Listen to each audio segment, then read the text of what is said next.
think about the Coast Guard, operating within the U.S. maritime time limits and boundaries. And I also think about the Coast Guard, for example, when I went to Guantanamo Bay, that you provide port security to the Navy and around the world.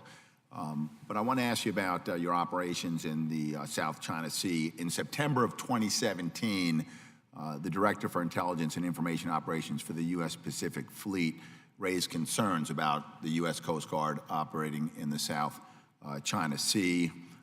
Later that same year, the Naval War College expressed concerns that the use of, and that's people at the War College, not the War College as an institution, that the use of the Coast Guard forces in the region could increase the risk of war instead of easing tensions. Earlier this year, the U.S. Coast Guard cutter, a U.S. Coast Guard cutter was deployed to the South China Sea to transit the Taiwan Strait and conduct operations with Philippine Coast Guard vessels.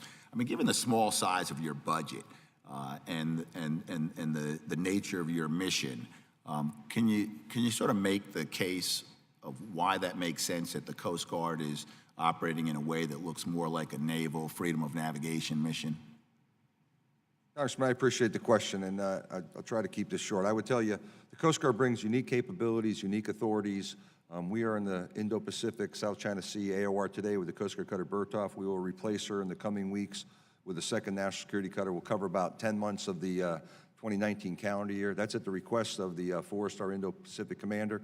If you look at what's going on in that part of the world here, you look at how China is actioning, things there. They're using their Coast Guard. When you see a United States Coast Guard cutter with that orange and blue stripe, I think that represents, model maritime governance and behavior.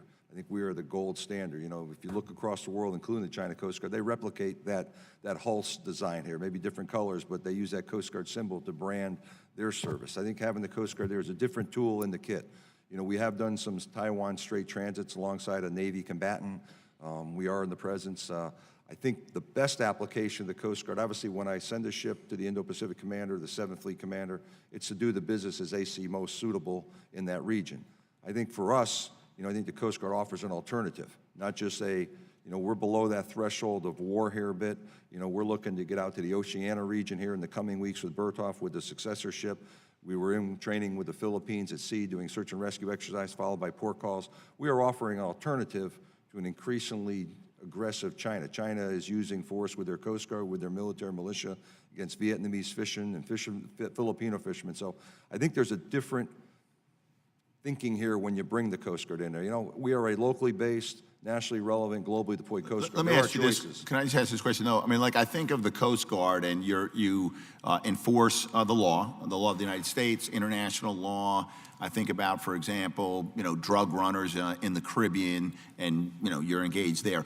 I mean, but the notion that the Coast Guard is sort of enforcing the law against or balancing against another nation state's Coast Guard, and let's face it, their mission is different than yours, as you suggest. They're much more aggressive. They're patrolling alongside armed fishing boats. So, what's the nature of that engagement? And what are you anticipating, and what are your concerns in terms of that engagement with, for example, the Chinese Coast Guard?